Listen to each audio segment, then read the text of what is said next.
Good morning. Le président, bonjour, monsieur le témoin, bonjour à tous.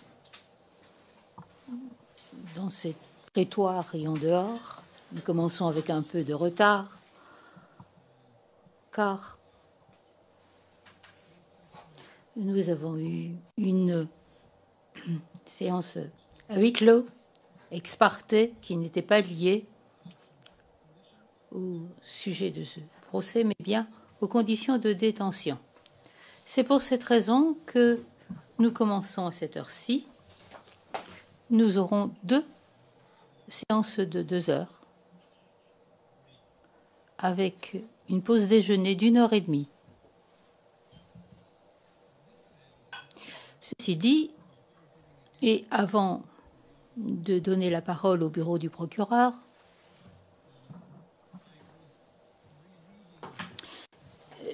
j'ai relu en partie la transcription de votre témoignage, monsieur le témoin. C'est à vous que je m'adresse et je me suis rendu compte qu'à plusieurs reprises, vous avez dit, en réponse à certaines questions, que vous ne vous souveniez pas ou que vous aviez appris certaines choses par le biais de la télévision. Je dois avouer que cela me surprend un peu. À la lumière du poste que vous occupez, il me semble un peu étrange que vous appreniez certaines informations par la télévision ou que vous en ayez oublié certaines. Des choses qui sont fondamentales, qui sont très importantes. Et comme je l'ai dit au début, et je l'ai répété tout au long de votre témoignage, vous avez pour obligation de dire la vérité. Il y a dans le statut un article 70, un A, lequel stipule que de faire un témoignage faux, et faux veut dire également incomplet, constitue une infraction vis-à-vis de la Cour.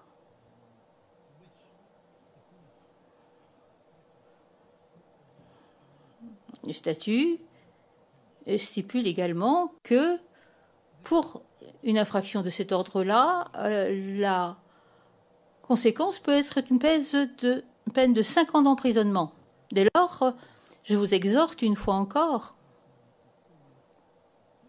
de bien vouloir répondre de façon complète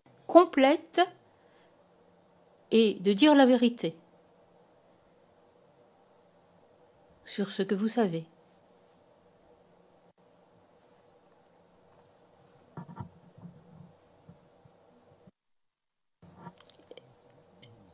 Bien compris, monsieur le témoin. The floor. Je donne maintenant la parole au bureau du procureur. Thank you, Mr. President. Good morning. Monsieur Demirjian. Merci, monsieur le président. Bonjour, madame, messieurs les juges. Bonjour à tous. Bonjour, monsieur le témoin. Bonjour.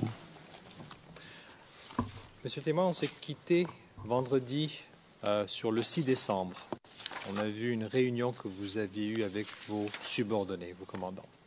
Alors, on reprend sur le 6 décembre. Vendredi dernier, nous avons vu un décret qui prorogeait le couvre-feu jusqu'au 5 décembre. Saviez-vous qu'à la suite de l'annonce du résultat des élections, un autre coup de feu fut mis en place? Et ça, le 6 décembre. Est-ce que ça vous rappelle? Oui. D'accord. J'aimerais brièvement qu'on regarde à ce décret. C'est le 0018 0047. Numéro 36 sur notre liste. Et je vous demanderai d'aller à la page 0049, s'il vous plaît. Donc c'est la 3e page de ce document. At the level of confidentiality of the document. Greffière d'audience, le niveau de confidentialité de ce document, je vous prie. Très bien, je vous remercie. Alors, si on agrandit le bas de la page, complètement le bas de la page, je vous remercie. Alors, monsieur le témoin, le décret débute en bas de la page ici, le numéro 2010-310 du 6 décembre, instituant un couvre-feu. Si nous tournons la page, s'il vous plaît, pour voir le reste de ce décret.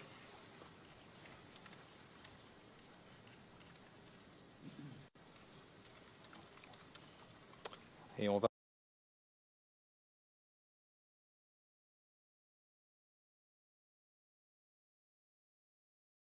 à gauche. Très bien, on peut remonter un petit peu. Pardon, il faut aller à la page suivante, à 0050.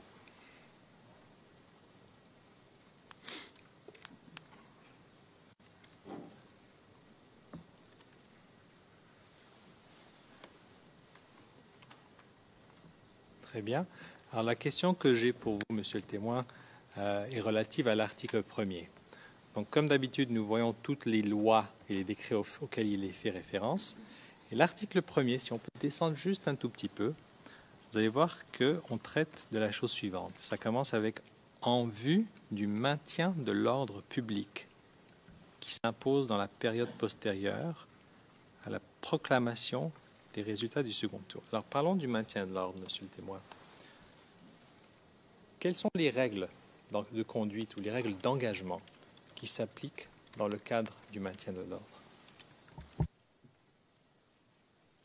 Le maintien de l'ordre, c'est une mesure qui consiste pour les forces de première catégorie et de deuxième catégorie, police et gendarmerie, de veiller à la tranquillité publique en déployant sur le terrain les éléments d'abord de la police et ensuite de la gendarmerie en cas de demande de concours.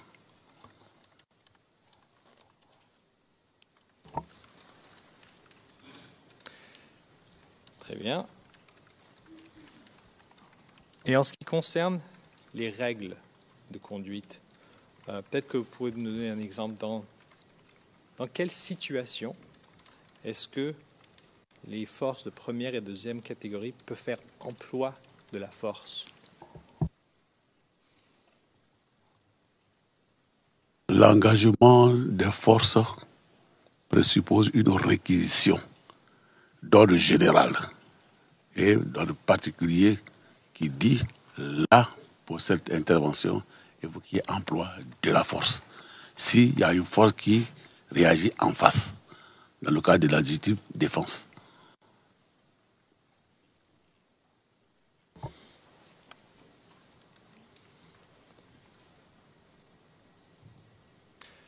Si les forces de première et deuxième catégorie sont employées, par exemple, pour une manifestation, dans cette situation, est-ce qu'il y a des critères qui doivent être rencontrés avant de faire emploi de la force? J'entends emploi de la force, ce ne sont pas des armes à feu, ce sont des gourdins, des matraques, comme on a vu dans d'autres situations, des canons à eau qu'on peut projeter sur des citoyens pour les amener à quitter l'emplacement qu'ils occupent. Parce que dans notre concept, un manifestant, ce n'est pas un combattant, c'est un citoyen momentanément égaré. Donc il n'y a pas besoin d'employer des armes à feu contre ces manifestants-là.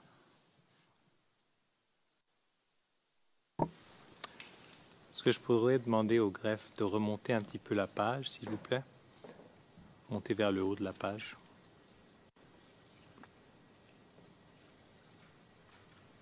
Très bien. Monsieur le témoin, vous allez voir qu'il y a une référence à un décret du 1er août 1967, ici, relatif à la participation des forces armées au maintien de l'ordre. Est-ce que vous la voyez? Oui. Étiez-vous familier avec ce texte? Oui.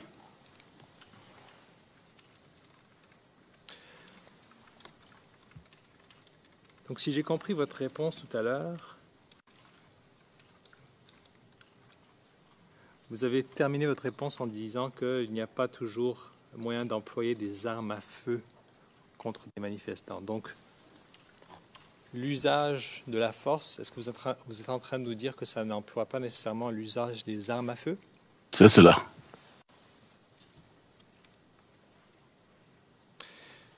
Est-ce que l'emploi de tirs de sommation est permis durant une opération de maintien de l'ordre?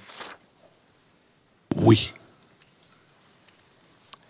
Et dans quelle situation est-ce que cela est permis?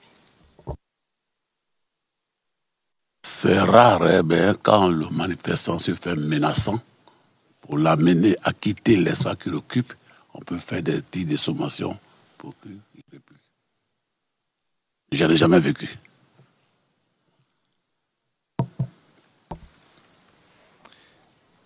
Et s'il y a ouverture de feu durant une manifestation ou un autre événement, est-ce que l'officier qui est sur place est tenu de rapporter cet incident-là à ses supérieurs?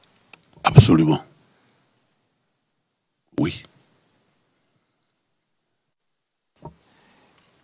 Et dans le cas de la gendarmerie, puisque vous étiez le commandant supérieur, jusqu'à quel échelon est-ce qu'une ouverture de feu est rapportée? Si d'aventure, et je l'ai dit encore une fois, que je n'en ai jamais vécu, ce n'est pas mes débidés, mais si d'aventure cela arrivait, j'ai obligation de rencontre au ministre de la Défense par oralement et par écrit.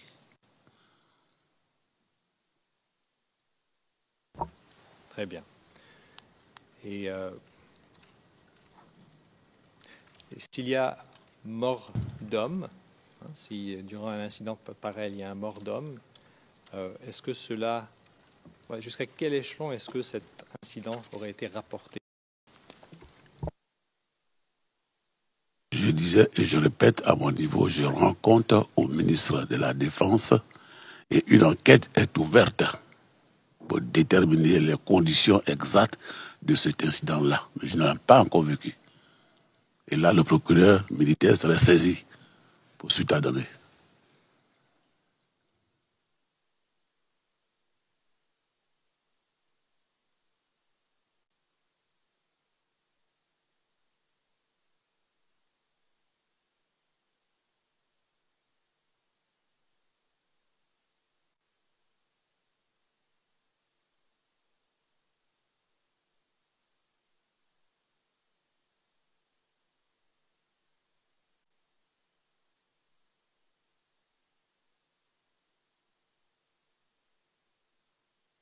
Très bien. Monsieur le témoin, j'aimerais vous amener au 9 décembre 2010, donc quelques jours après l'annonce des résultats, à peu près une semaine. Est-ce que vous vous rappelez ce jour-là avoir été à la résidence du président de la République?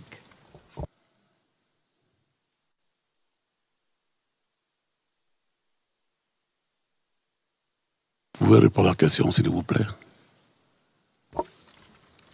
Oui. Le 9 décembre 2010, vous rappelez-vous avoir été à la résidence du président de la République? Je ne me le rappelle pas, mais je sais que, à la suite de la proclamation des résultats, l'ensemble des chefs militaires, nous sommes rendus chez le chef de l'État pour disons, le féliciter, nous mettre à sa disposition. La date exacte, je ne sais pas. Je ne sais pas si on parle de la même chose.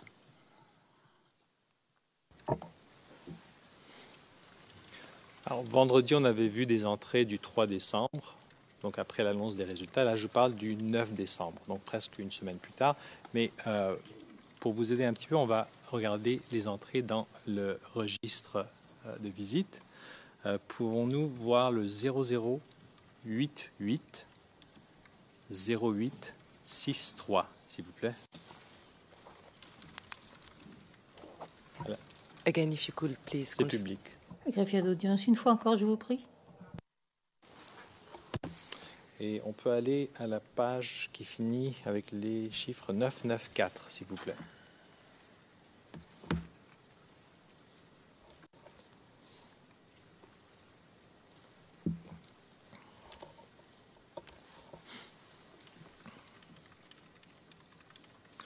Merci. Alors, si on agrandit un petit peu le haut de la page, monsieur le témoin, vous verrez que c'est le service du jeudi 9 décembre. Et j'attire votre attention donc au numéro 23-24. Si on peut descendre un petit peu en bas de la page et agrandir pour aider le témoin. Oui, merci beaucoup. Alors au numéro 24, vous voyez votre nom et l'heure d'arrivée 13h53, heure de départ 15h21.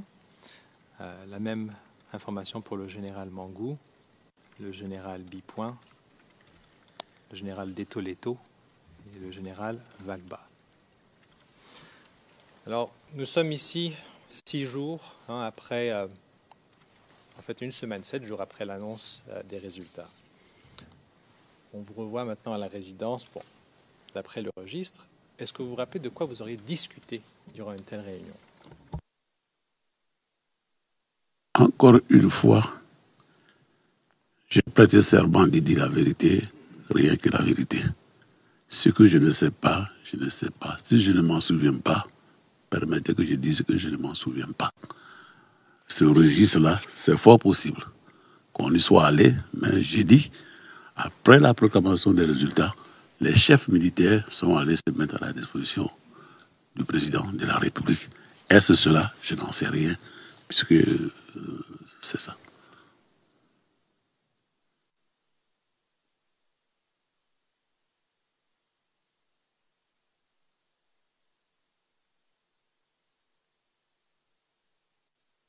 D'accord. Monsieur le témoin, durant cette période, étiez-vous au courant du fait que la CEDEAO et l'Union africaine avaient émis des déclarations, des communiqués vis-à-vis le résultat des élections? Oui, la CEDEAO, l'Union africaine et même plus tard l'Union européenne avaient émis des communiqués disant que c'est le président Alassane Ouattara qui avait gagné les élections.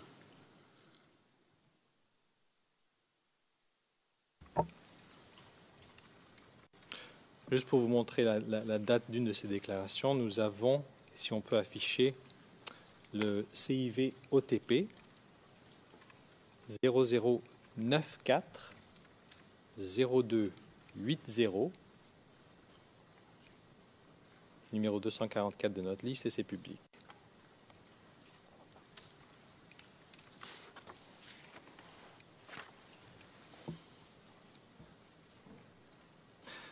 Voilà. Alors ici, vous voyez à Abuja, 7 décembre, communiqué final. Si on peut agrandir un peu pour que le témoin puisse voir que c'est commission de la CEDEAO en haut à droite. D'accord. Pouvons-nous tourner à la page 3, s'il vous plaît?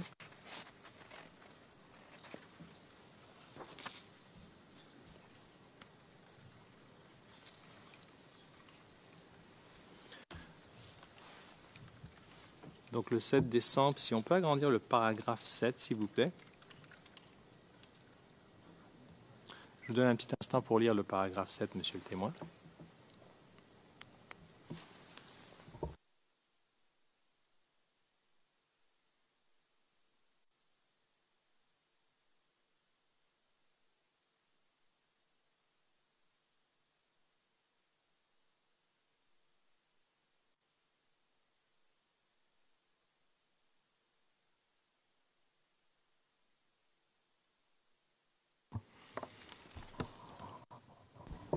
I would like... Le président, j'aimerais que les interprètes versent cela au dossier en anglais et également en français. Il faudrait que cela soit au compte-rendu. Il faudrait que ce soit lu et traduit en anglais.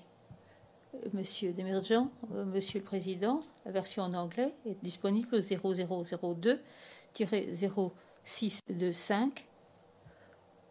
Nous pouvons lire le paragraphe pour le dossier, Monsieur le Président. Paragraphe 7, Monsieur le témoin, pour les fins des notes.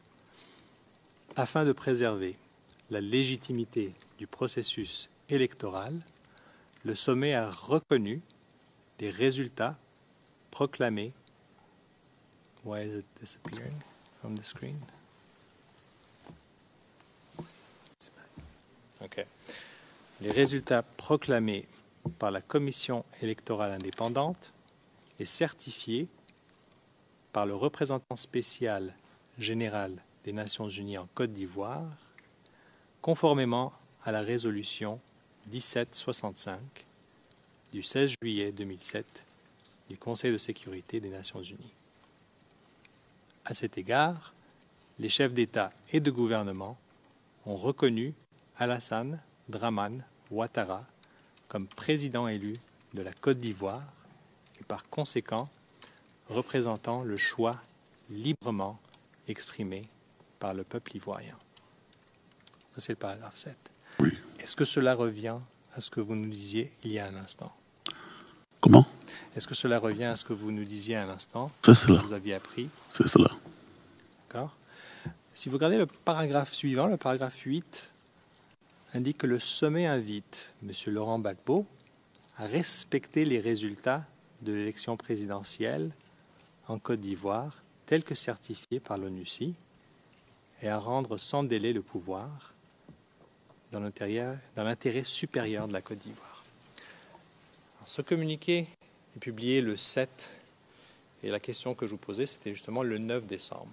Lorsque vous êtes à la résidence présidentielle, est-ce qu'à tout moment, vous avez discuté de ce communiqué de la CEDEAO? Encore une fois, nous n'en avons pas discuté. Et là, je dis encore une fois la vérité. Nous n'en avons pas discuté.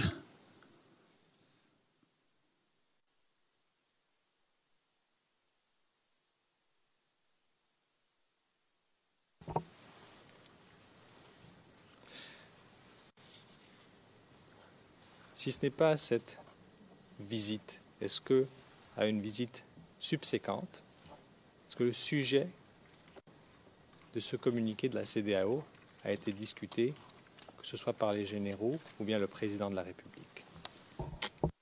Reprenez la question, s'il vous plaît. C'est pour que je sois bien compris, s'il vous plaît. Donc, vous nous dites que cette réunion, vous ne rappelez pas de quoi vous avez discuté.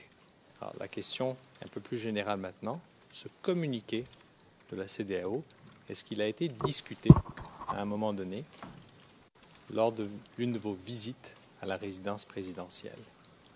Non. Non. Monsieur le Président. Maître Bougnon. Le Président, Maître Bougnon. Il dit à l'accusation que quand il veut répéter les réponses du témoin, il faudrait qu'il lise le transcript. Parce que souvent, il dit ce que le témoin n'a pas dit. Tout à l'heure, le témoin n'a pas dit, je ne m'en souviens pas. Parlons de la réunion. Il dit que nous n'en avons pas eu. Mais ce n'est pas ce qu'il a dit. Donc, je voudrais qu'à l'avenir, s'il veut répéter ce que le témoin a dit, pour ne pas qu'il y ait de confusion dans le procès verbal, qu'il lise plutôt ce qu'il a dit.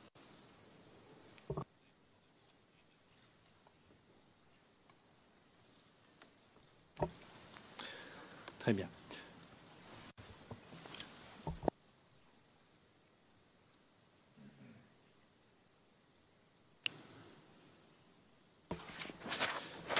Monsieur le témoin? On this, I mean, Le Président, sur ce point-là, vous nous avez dit, et je ne sais pas à quoi vous faites référence quand vous dites le témoin nous a dit où et quand. Monsieur Demirjian, je passe à un autre sujet, je fais référence à une réponse précédente. Le Président, réponse précédente. Maître Demirjean, sur le communiqué de la CEDEAO, le président, pas sur ceci. Monsieur Demirjean, non, sur la réponse qu'il a donnée précédemment dans le document. Your Honors, we will be entering. Monsieur Demirjean, Madame, Messieurs les juges, nous allons maintenant entrer dans un domaine qui concerne la règle 74. J'en informe mes collègues. S'il faut passer à huis clos partiel, ils sont informés. Le président, ça n'est pas seulement vos collègues que vous devez alerter. Vous devez savoir quelles sont les questions que vous allez poser. Donc, vous-même devez demander le huis clos partiel, le cas échéant. Monsieur Demirjean, je vous remercie, Monsieur le Président.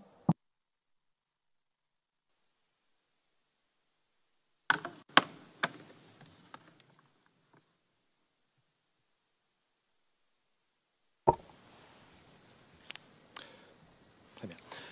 Monsieur le témoin, nous savons que le 16 décembre, il y a eu une marche organisée par le RHDP pour installer un nouveau directeur à la RTI. Alors, j'aimerais vous demander tout d'abord, quand avez-vous entendu parler de cette marche pour la première fois? Vous savez, pendant les événements, on avait deux origines d'information. Il y avait une télévision qui émettait du Golfe et la télévision nationale. C'est à partir de la télévision du Golfe qu'il a été annoncé une marche avec pour objectif d'installer le nouveau directeur général de la RTI, nommé par le président Alassane Ouattara.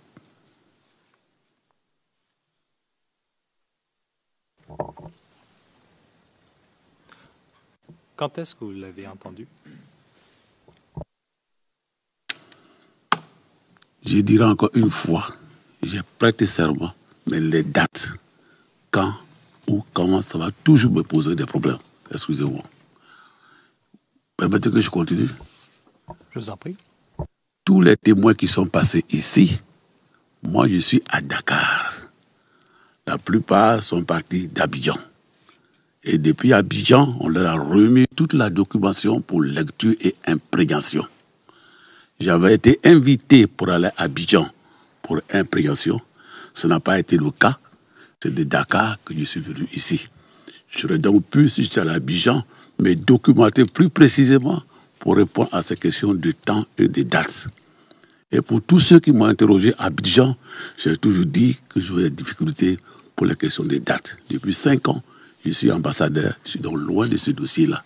Donc ce n'est pas mon dossier. Donc c'est pour cela que j'ai dit que je ne connais pas la date. Je peux me souvenir des faits, mais les dates, cela va être difficile. Je vous en prie. Alors, tenons-nous aux faits. Il y a une marche le 16 décembre, approximativement, sans vous donner de date précise. Est-ce que vous avez appris ça la veille, 2 jours auparavant, ou 3 jours? Est-ce que vous pouvez au moins nous aider de cette façon? Le fait est que cela a été annoncé publiquement à la télévision. Une marche aurait lieu pour installer le nouveau directeur général de la RTI. Je ne sais pas si j'ai répondu à la question. The question. Président. La question pourrait être posée comme suit. Avez-vous appris l'existence de cette marche avant qu'elle ne soit annoncée? Lorsqu'elle a été annoncée, est-ce que vous étiez déjà informé, parce que vous l'aviez appris de la part de la police et de la gendarmerie ou de sources internes, ou est-ce que vous avez appris cela à la télévision? Merci, Monsieur le Président. Je l'ai appris à la télévision.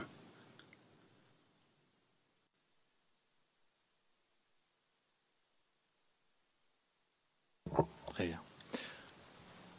Monsieur le témoin, avant les événements, est-ce que la RTI était gardée ou était protégée? De tout le temps, de 1960 jusqu'à ce jour, la télévision a toujours été gardée.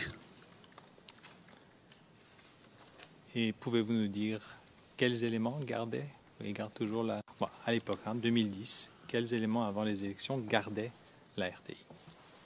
Avant la crise, c'était la gendarmerie qui la gardait.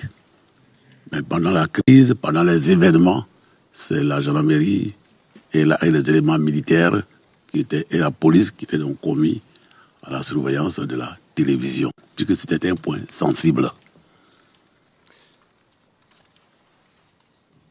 Très bien. Alors, vous apprenez... Pardon.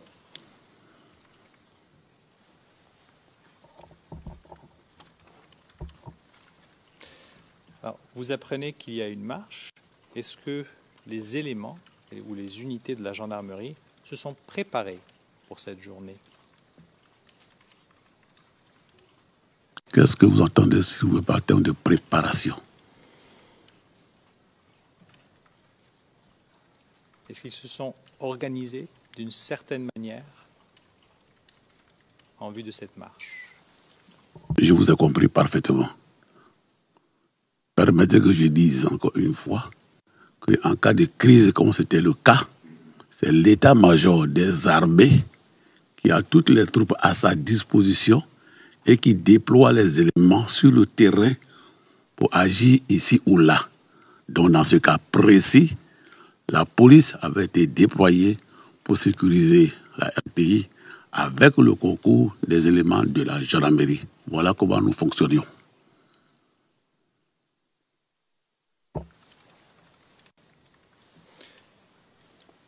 Merci, monsieur le témoin. Je vous en prie. Vous étiez informé du dispositif qui avait été mis en place par la gendarmerie? Peut-être que je n'arrive pas à bien me faire comprendre. Le premier échelon, c'est la police nationale. Les éléments sont mis à sa disposition et c'est le responsable, à l'instant T de la police, qui détermine l'emplacement de telle ou telle unité. Ce n'est pas le commandant supérieur de la gendarmerie nationale. J'ai prêté serment, je tiens à le répéter.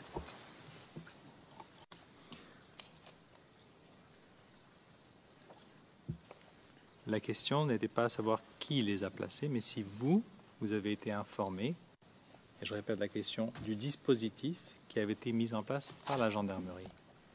Donc vos éléments, une fois organisés sur le terrain, est-ce que vous avez été informé? Au plan militaire ou policier, c'est le responsable de l'opération qui place ses hommes en fonction de ses intentions de manœuvre.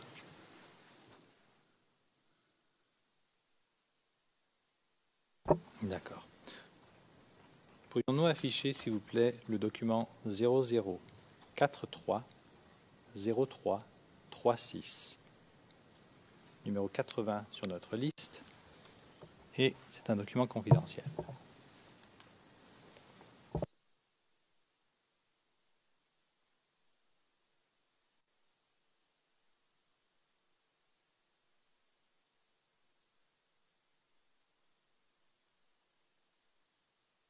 Très bien. Monsieur le témoin, nous avons devant nous un document trouvé au service des archives de la Première Légion départementale. Vous allez voir en haut à droite, il est indiqué le 16 décembre et le titre « Élection présidentielle, point de la situation ». Donc, nous avons vu un point de la situation vendredi dernier avec vous. Tout d'abord, vous voyez en haut à gauche que le document est émis par la Légion de gendarmerie départementale. C'est cela. D'accord. Alors tout d'abord, avant de rentrer dans le fond, ce document, le format de ce document, est-il similaire au point de la situation que nous avons vu vendredi? Oui. J'aimerais que vous regardiez la première entrée dans le tableau, lieu et événement, à 3 heures, mise en œuvre, dispositif de sécurité prévu, occasion, marche RHDP ce jour sur la RTI. Et à côté, vous voyez que les mesures prises sont éléments déployés aux différents points. D'accord ? Si on peut aller complètement en bas de la page.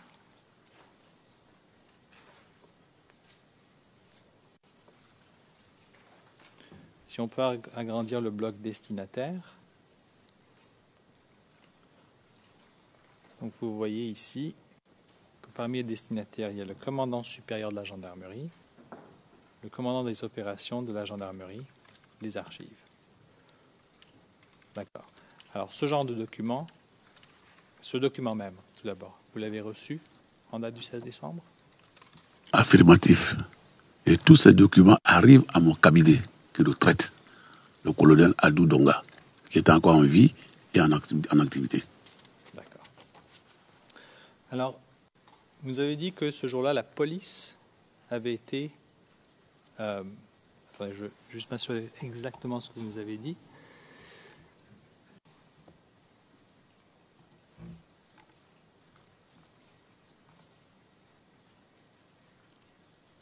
Vous nous avez dit à la page 14, le premier échelon, c'est la police nationale et les éléments sont mis à sa disposition. C'est le responsable à l'instant T de la police qui détermine l'emplacement de telle ou telle unité. Donc, avant cet événement, avez-vous participé à des réunions pour la préparation de cette journée? Oui, au risque de me répéter, les réunions par rapport à ce genre d'activité se tiennent toujours à l'état-major des armées. Le document que vous avez là a été édité par la gendarmerie départementale. C'est-à-dire c'est cette gendarmerie qui s'occupe des questions de police, de sécurité publique. Donc il a dû déployer ces éléments sur le terrain pour observer et rendre compte. Je suis, je vois, je fais, je demande.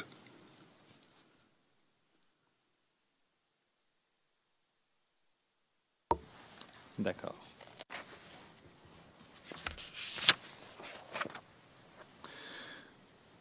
Vous rappelez-vous avoir été la veille de la marche à la résidence présidentielle le soir avec le général Mangou et le directeur général de la police? Donc la veille de la marche. Ce sera toujours la même réponse pour laquelle on va me reprocher de ne pas dire la vérité. C'est vrai que nous allions très souvent chez le chef de l'État. Mais là, je ne peux pas me souvenir y être allé. Mais c'est ce que je sais. La marche a été annoncée et l'état-major a fait déployer un dispositif pour sécuriser le site qui est la RTI. Certainement qu'après, il a dû rendre compte au chef de l'État de ce qui s'est passé sur le terrain. Ça, je n'étais pas là.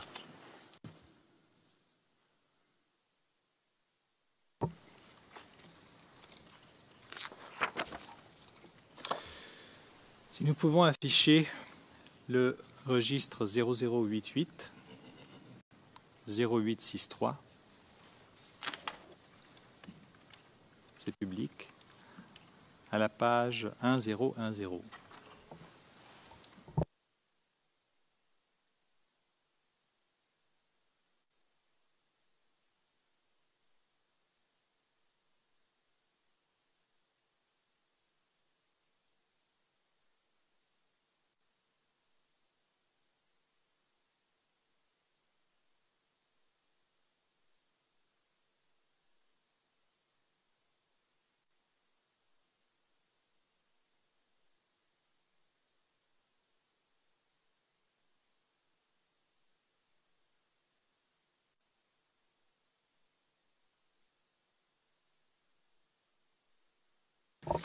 Très bien.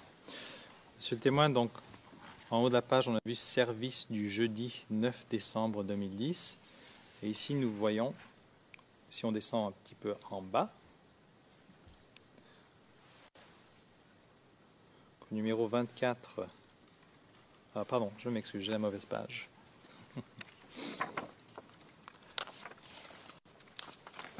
Donc, on vous retrouve au numéro 19, en bas de la page. Heure d'arrivée 21h52, départ 22h55. En dessous de votre nom, on voit les lettres. On a changé de page déjà? Ouais. Si on peut retourner à 10-10, s'il vous plaît.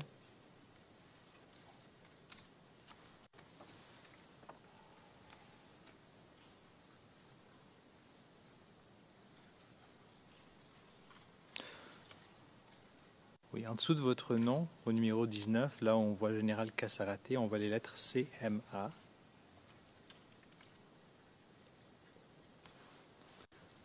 En fait, est-ce qu'on peut aller à la page 1009 cette fois-ci, 1009 sur la version originale?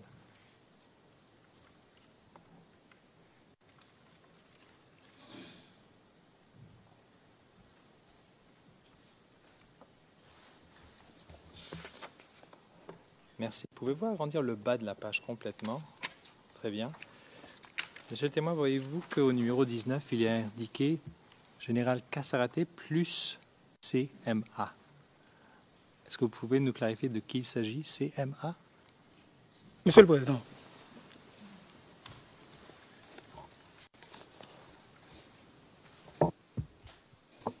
Maître Bougnon, oui, Monsieur le Président, c'est vrai que nous avons bien envie de laisser les choses se faire tranquillement, mais on ne peut pas demander au témoin qui n'a pas écrit dans ce registre-là de dire ce qui est CMA.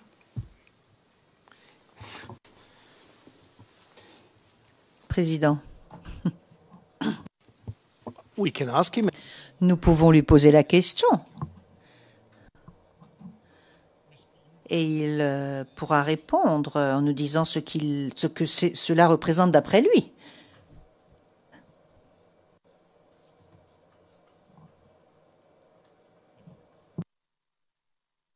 Avant de répondre à la question, monsieur le témoin, je vais vous montrer les autres personnes qui sont arrivées en même temps. Si on va à la page 10-12,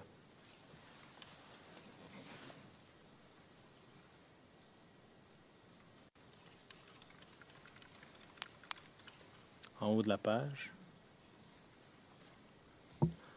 donc nous voyons les ministres JJ, le ministre de la Défense, ainsi que le DG de la police. Alors nous voici le 15 décembre, donc c'est la veille de la marche. Est-ce que cela vous rappelle un petit peu du sujet qui aurait été discuté lors de cette visite? À mon corps défendant, ce sera toujours la même réponse. Je ne peux pas me souvenir avec exactitude qu'on n'a pas de tel ou tel sujet. Depuis Abidjan jusqu'ici, j'ai toujours répondu comme cela. Et je suis ici, on va devenir être témoin, et j'ai accepté de vivre en tant que témoin libre. Donc j'ai le devoir de dire la vérité. Je ne peux pas me souvenir que tel jour, à telle heure, à telle minute, on a dit ça, on n'a pas dit ça. Je ne sais pas, je ne peux pas. Vous m'en excusez.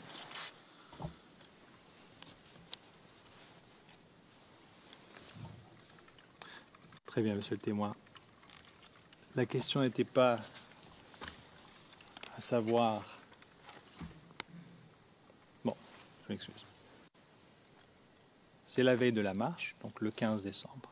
Alors la question toute simple, c'est est-ce que vous avez discuté de la marche qui allait se tenir le lendemain? Je ne me le rappelle pas, mais je vous ai dit à la réponse à votre question que j'ai appris comme tout le monde qu'il y a une marche sur la RTI.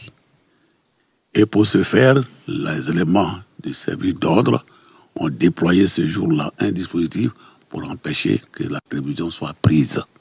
Ça, c'est la vérité des faits. Please. Le président, excusez-moi.